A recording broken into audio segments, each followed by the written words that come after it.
It began with a single, quiet request, one that should have remained behind palace doors.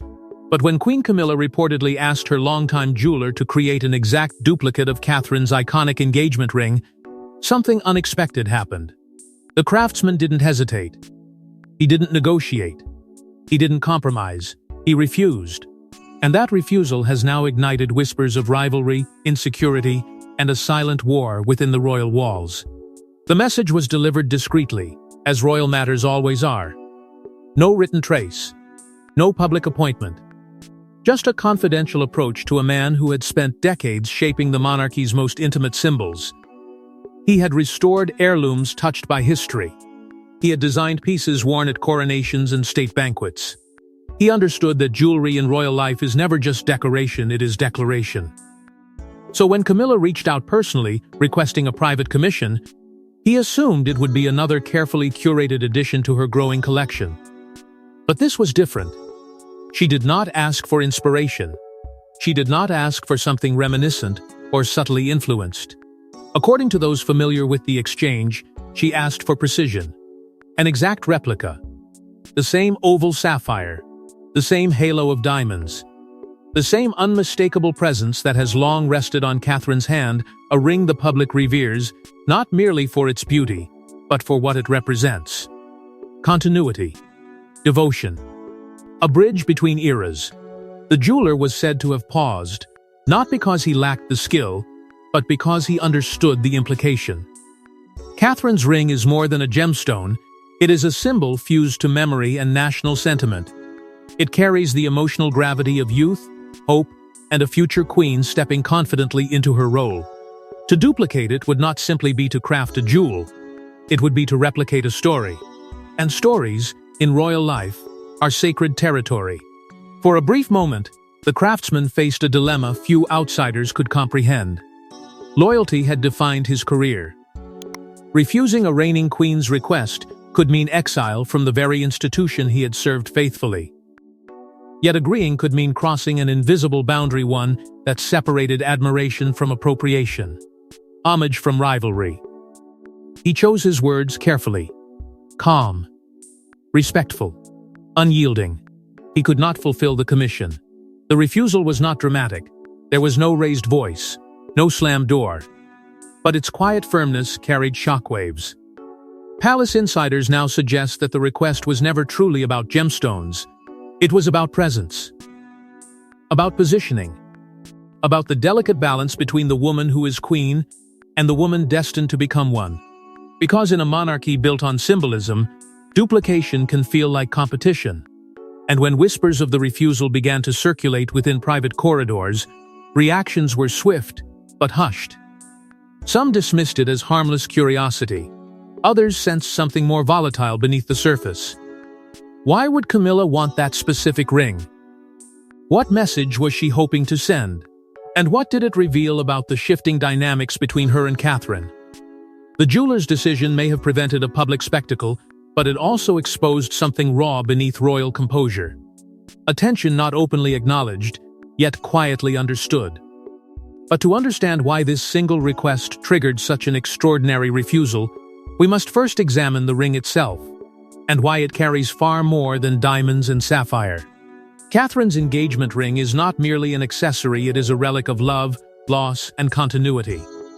Every flash of sapphire reflects decades of royal memory. It represents youth, devotion, and a promise once made under very different circumstances. So when word spread that Camilla wanted a duplicate, the question wasn't why. It was, what does this mean? Because in royal symbolism, nothing is ever accidental. The ring has become more than a personal token between husband and wife. It is woven into the emotional fabric of the monarchy itself. When Catherine stepped into public life wearing that sapphire, she wasn't just accepting a proposal, she was stepping into history. The stone carries echoes of another era, another princess, another chapter of hope and heartbreak. It symbolizes endurance. It whispers of loyalty. It reassures a watching public that the line of succession is steady, graceful, and secure. Over time, the ring has fused with Catherine's identity. It glimmers during state visits, diplomatic receptions, and quiet charitable engagements, Always present, always powerful. For many, it signals the promise of stability in an institution often tested by scandal and reinvention. The public does not simply admire it, they project onto it. They see in that sapphire a future queen, who embodies continuity rather than controversy. That emotional attachment matters. It matters deeply. Because in royal life, symbols are currency. They communicate hierarchy without a single spoken word. The sapphire, bold and unmistakable, has come to represent legitimacy, an unbroken thread between past and future. It is not merely beautiful, it is authoritative. And that authority has settled comfortably on Catherine's hand, strengthening her quiet ascent within the monarchy. To replicate that ring would not just blur aesthetics, it would blur lines of meaning. It would raise uncomfortable questions about ownership of legacy. Who carries the emotional center of the institution?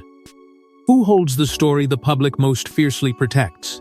These are not trivial matters of fashion, they are questions of perception and power. Palace staff, though trained to remain neutral, reportedly felt a subtle unease at the thought of duplication. Not because of gemstones, but because of what duplication implies. When a symbol so closely tied to one figure is mirrored by another, especially within the same royal hierarchy, the act can feel like a quiet challenge. A subtle reshaping of narrative. An attempt to reposition oneself within the royal myth. And beneath that repositioning lies a tension few dare to name.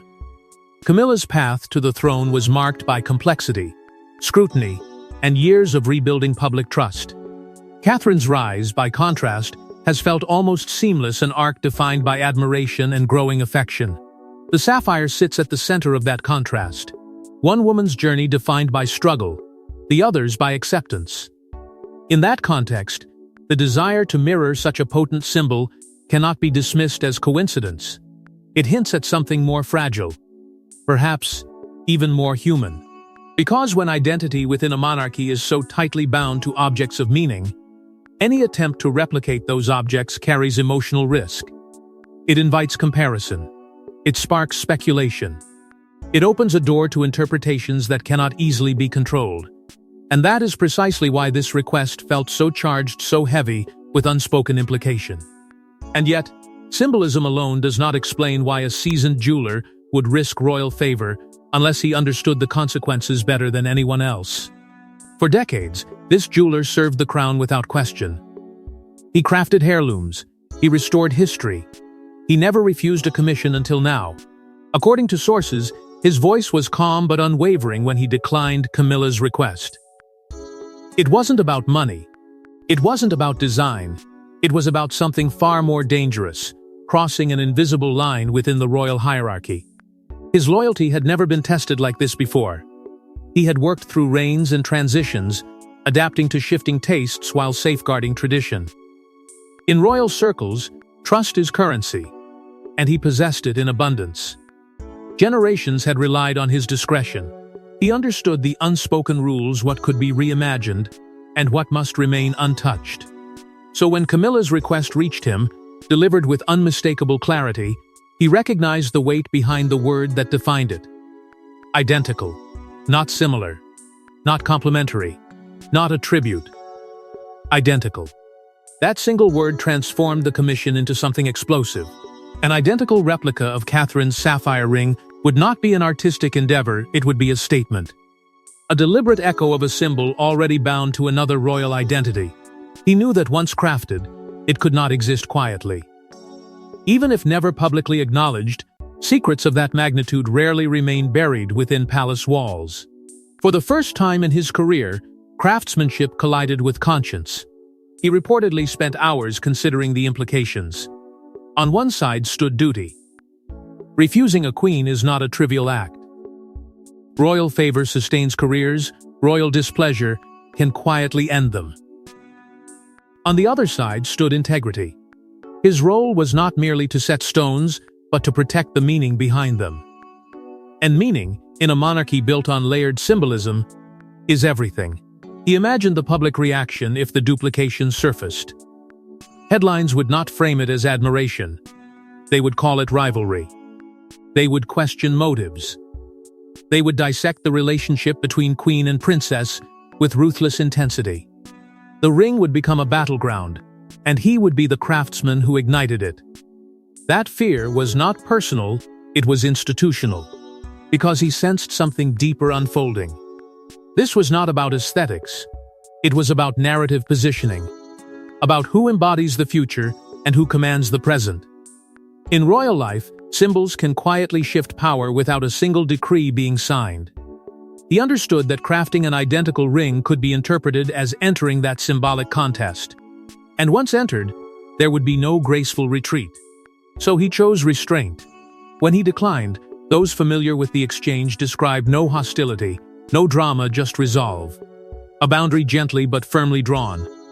Palace insiders were reportedly stunned. Few within the royal orbit ever say no. Fewer still do so when the request comes from the throne itself. His refusal rippled through inner circles, not as scandal, but as shock. It was courage wrapped in composure. And yet, his decision has raised questions that linger uncomfortably in the corridors of power. Did he act purely to protect tradition? Or was he shielding the monarchy from a miscalculation that could fracture public trust? Did he foresee the emotional storm that duplication might unleash between two women already bound by comparison? But if the jeweler recognized the danger, did Camilla underestimate the emotional consequences? Or was this request part of a much larger strategy?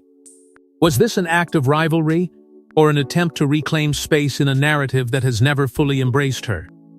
For years, comparisons between Camilla and Catherine have simmered beneath formal smiles. One embodies modern elegance.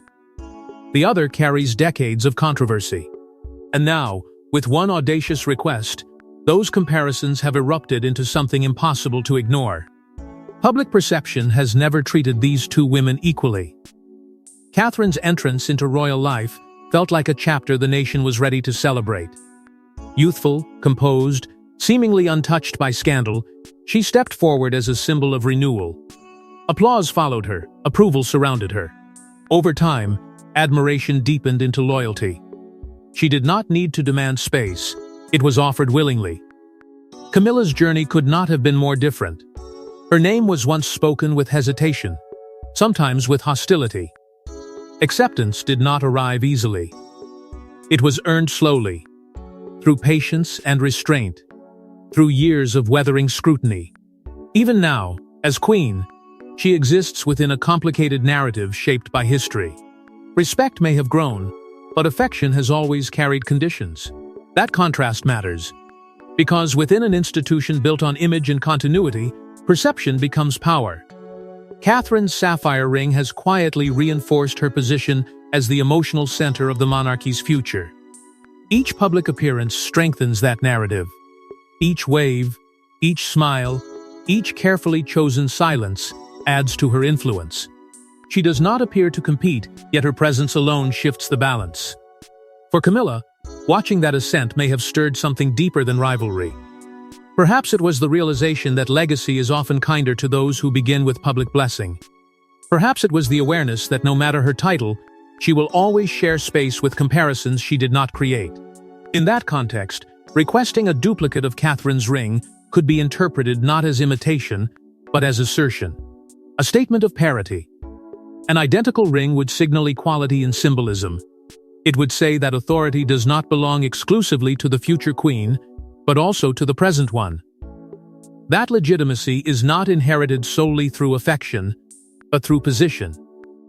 And yet, such a move would carry risk, because when symbols overlap, narratives collide. The generational divide between them only intensifies the tension.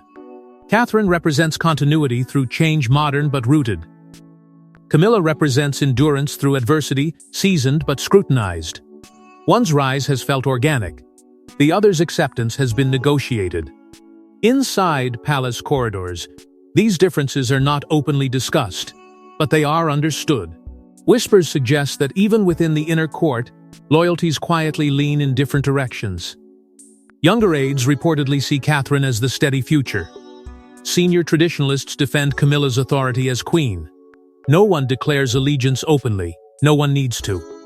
Subtle gestures, careful wording, strategic alignments reveal enough. And in that fragile ecosystem, A request for an identical ring does not exist in isolation. It becomes a signal, a probe, a test of boundaries. Was Camilla underestimating how emotionally charged that boundary truly is? Or was she fully aware, using the request to measure where influence truly lies? Because sometimes in royal life, what is denied reveals more than what is granted. What began as a private commission has now exposed the quiet psychology of two women bound by duty, yet divided by perception. Beneath polished appearances, beneath public unity, something more complex is unfolding, an unspoken negotiation over legacy, relevance, and control. And if this was merely about jewelry, the storm would have passed quickly. But it lingers. It expands. It raises uncomfortable questions about identity within the monarchy itself. Yet this quiet confrontation did not stay confined to whispers. It soon reached ears that could alter the entire royal dynamic. In royal life, secrets rarely stay secret. When word of the refused commission reached senior figures within the palace, reactions were immediate and divided. Some saw it as harmless. Others recognized the potential storm. Because if this story reached the public, it wouldn't be seen as a fashion misstep. It would be interpreted as a power move. The first ripple came quietly. A trusted aide informed another. A conversation meant to remain contained widened into a circle of concern. Within hours, those responsible for safeguarding the monarchy's public image were aware that a line had been crossed not publicly, but symbolically. The jeweler's refusal was no longer just a private exchange. It had become a liability. Some advisors reportedly dismissed the incident.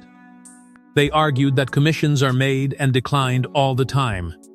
No harm done, no ring crafted, no evidence left behind. But others were far less relaxed. They understood how fragile perception can be. In a royal institution that survives on carefully maintained optics, the mere suggestion of rivalry between queen and future queen could ignite headlines impossible to extinguish. The debate quickly shifted from jewelry to narrative control. If the press caught wind of it, the framing would be ruthless. Jealousy, competition, imitation, words that would undermine unity and magnify division. The monarchy has weathered storms before, but this one would strike at its emotional core, the relationship between two women whose public composure is essential to institutional stability. Behind closed doors, discussions grew sharper. How did this request surface? Who knew? Who might speak? Discretion is the monarchy's shield, but even shields crack under pressure. Some officials reportedly urged immediate containment, tightened communication, reduced external engagements, careful monitoring of leaks. Others suggested a subtler approach: shift attention, redirect focus, reinforce Catherine's symbolic standing without directly addressing the controversy. That suggestion carried its own tension, because protecting Catherine's symbolic status, even indirectly, risked implying that it needed protection.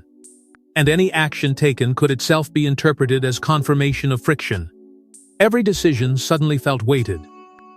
A scheduling change here, a carefully timed appearance there. Observers later noted that royal diaries subtly adjusted in the days that followed, though no explanation was offered. Inside the palace, unease grew. For Camilla, the knowledge that her private request had triggered such internal alarm may have felt isolating. For Catherine, even if she remained outwardly silent, the awareness that senior figures were debating her symbolic territory could not have gone unnoticed. No confrontation occurred, no public acknowledgement was made. Yet silence in this context felt louder than words. The fear was not simply scandal, it was erosion. If the public began to see cracks between queen and princess, trust could thin. Support could fracture along generational lines. The monarchy thrives on cohesion. The mere perception of rivalry threatens that foundation. And so the machinery of damage control moved quietly, methodically, almost invisibly. Conversations were shortened. Invitations were reconsidered. Messaging was tightened. Every gesture weighed for unintended meaning. What had begun as a single request now carried political implications. Tension pressed against the palace walls, restrained but unmistakable.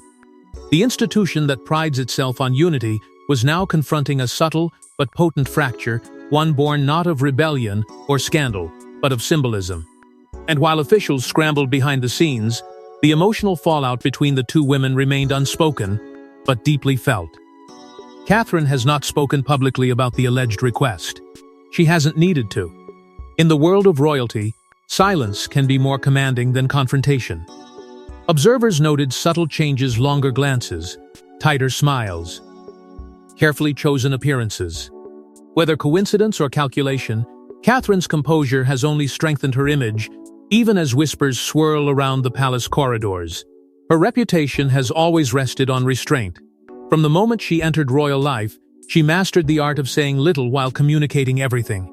No dramatic rebuttals, no emotional interviews, just steady presence. That steadiness has become her armor. And in moments of tension, armor matters. As speculation about the duplicate ring quietly circulated, public reaction formed almost instantly and decisively. Online discussions framed her not as a rival, but as the rightful bearer of legacy. Support poured in, not through official statements, but through collective sentiment. Admirers described her as dignified, secure, unshaken. The more she remained silent, the more powerful that silence appeared. It was a striking contrast. Where controversy often demands defense, Catherine offered none. Where rumor tempts explanation, she withheld it. In doing so, she shifted the narrative without lifting a finger. The absence of response became the response. And in a monarchy where perception is everything, that restraint resonated deeply. Yet beneath the composure, one can imagine the emotional weight she may carry privately. To have a personal symbol, one intertwined with love, memory, and identity, become the center of palace tension cannot be easy. The ring is not just a public emblem, it is part of her story. To see it pulled into whispers of rivalry must have stirred something quieter, more personal. But Catherine understands timing. She understands that history favors those who endure rather than react. Strategic patience has long been part of royal survival. Storms pass, narratives shift, and those who remain steady often emerge stronger. In recent appearances, subtle signals seem to reinforce that steadiness. Her engagements continued. Her posture remained calm. The sapphire still rested where it always had, untouched by speculation, undiminished by controversy. Each appearance felt like a quiet reaffirmation. Legitimacy does not need to be defended when it is already recognized. That quiet confidence has not gone unnoticed inside palace walls. For some, her silence may feel like strength. For others, it may feel like quiet dominance. Because in choosing not to engage, she effectively allowed the incident to frame itself. And the framing, at least publicly, tilted in her favor. The future queen appeared serene. The present tension appeared elsewhere. But silence can also be strategic. By refusing to escalate, Catherine preserved unity on the surface while allowing the emotional undercurrent to settle where it may. She did not challenge. She did not retreat. She simply remained. And in remaining, she reinforced her position within the monarchy's unfolding story. Still, silence does not erase tension, it only contains it. And when containment lasts long enough, pressure builds beneath the surface. What began as a private commission has now subtly altered the emotional geometry between two women bound by duty and divided by perception. Because this was never just about public perception, it was about what happens when legacy collides with ambition. Every monarchy survives on unity, or at least the illusion of it. Yet insiders now whisper that this incident has deepened quiet divisions within the institution. Loyalty lines are being drawn. Younger royals are watching closely. Because what may appear as a personal request could signal something much larger. A struggle over symbolic authority in the next chapter of the crown. What began as a private refusal has now matured into a subtle recalibration of alliances. No official statements have been issued. No public disagreements have surfaced. But within royal circles, silence often conceals movement. Conversations grow more measured. Invitations are weighed more carefully. Even shared appearances carry an undercurrent of awareness. The monarchy's greatest strength, its appearance of seamless continuity, now feels delicately maintained. Those closest to the younger generation reportedly view Catherine's symbolism as the future anchor of the institution. Her sapphire ring has become shorthand for stability in uncertain times. It reassures the public that the transition from present reign to future will feel natural, almost inevitable. To them, protecting that symbolism is not about favoritism, it is about safeguarding the monarchy's next chapter. On the other side stand the traditionalists, defenders of strict hierarchy. To them, the Queen's authority must remain unquestioned. Titles are not suggestions, they are structures. If Camilla sought a duplicate ring, they argue, it was within her right. Position determines privilege. Allowing symbolism to elevate one royal above another could quietly distort the chain of command. And so the debate deepens not openly, but internally. These factions do not declare themselves. They reveal their alignment through subtle signals. Who speaks first in meetings? Whose engagements receive emphasis? Which narratives are gently reinforced in private briefings? The incident has become a prism through which broader concerns are refracted. Is the monarchy evolving toward generational symbolism, or does it remain firmly anchored in traditional authority? The risk is not immediate rebellion. It is erosion. Public trust depends on coherence. If the story of the crown begins to fracture, if audiences sense rivalry rather than unity, confidence could waver. The media, ever vigilant, lingers at the edge of confirmation. They do not yet have proof, but they have patterns. And patterns invite speculation. History offers cautionary examples. Symbolic conflicts have destabilized monarchies before, not through overt rebellion, but through subtle shifts in perception. When emblems of power overlap, confusion grows. When narratives compete, institutions strain. Those who study royal history understand that symbolism is rarely trivial. It is often the first signal of deeper transformation. And the stakes now feel higher than ever. Succession looms quietly in the background of every royal decision. The future king and queen represent continuity beyond the present reign. Any tension between current and future authority risks casting a shadow over that transition. A duplicate ring might have seemed minor to some, but within this context, it carries generational weight. Younger royals observe carefully. They are learning not only how to serve, but how to navigate symbolic terrain. What is permissible? What boundaries remain sacred? The jeweler's refusal may have answered one question, but it has raised several others. Because if a simple commission can spark internal debate, what happens when larger issues emerge? What happens when symbolism collides with ambition again? The palace remains composed. Appearances continue as scheduled. Smiles are exchanged. Yet beneath that polished exterior, calculations are underway. And as tensions simmer beneath polished appearances, one final question lingers. What was Camilla truly seeking? Was this jealousy, insecurity, or something far more strategic? According to sources close to the palace, Camilla's request may not have been about imitation, but about legacy control. In a monarchy obsessed with symbolism, owning a mirror of Catherine's ring could have rewritten subtle narratives of hierarchy and influence. But the refusal stopped that plan cold, leaving more questions than answers. To understand the magnitude of that moment, you have to understand how power truly operates within a monarchy. It is not exercised only through speeches or decrees. It is expressed through symbols, through gestures, through carefully curated images that settle into public consciousness and stay there. A crown, a title, a ring, these are not ornaments. They are instruments. Catherine's sapphire has quietly become one of the most powerful instruments of the modern royal story. It carries emotional memory, generational hope, and a sense of inevitability about the future. Each time it catches the public eye, it reinforces a narrative: the monarchy will endure, and it will endure through her. For Camilla, whose journey to acceptance has been hard-fought and often contested, that narrative may have felt both reassuring and threatening. Reassuring because stability benefits the institution she now leads beside the king. Threatening because history has a way of elevating certain figures while softening others into footnotes. No queen wants to be remembered as transitional.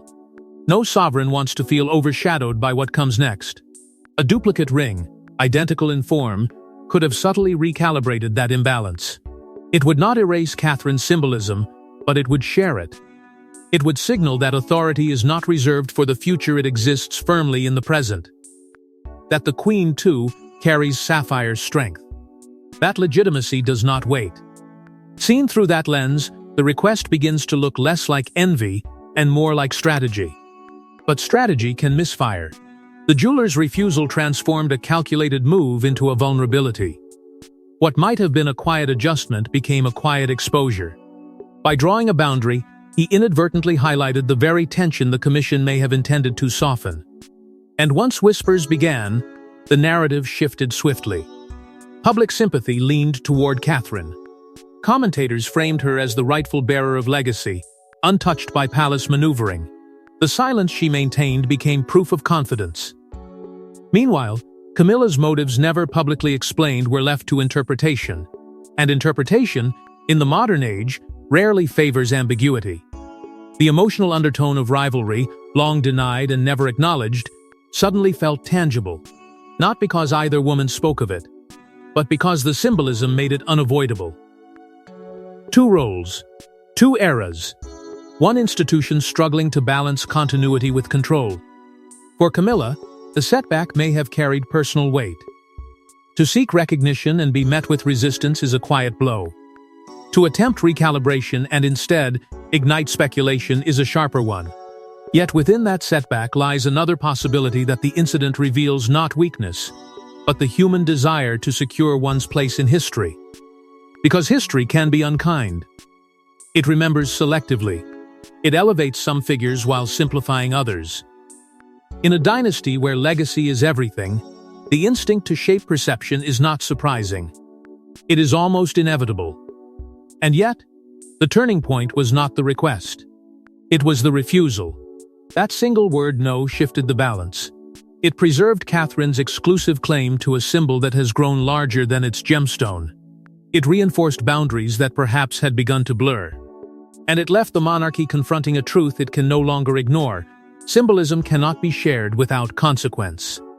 Now the palace moves forward, composed and unshaken on the surface. Engagements continue. Appearances are made. Unity is projected. But beneath that projection lies a deeper awareness of how fragile perception can be, and how quickly it can tilt.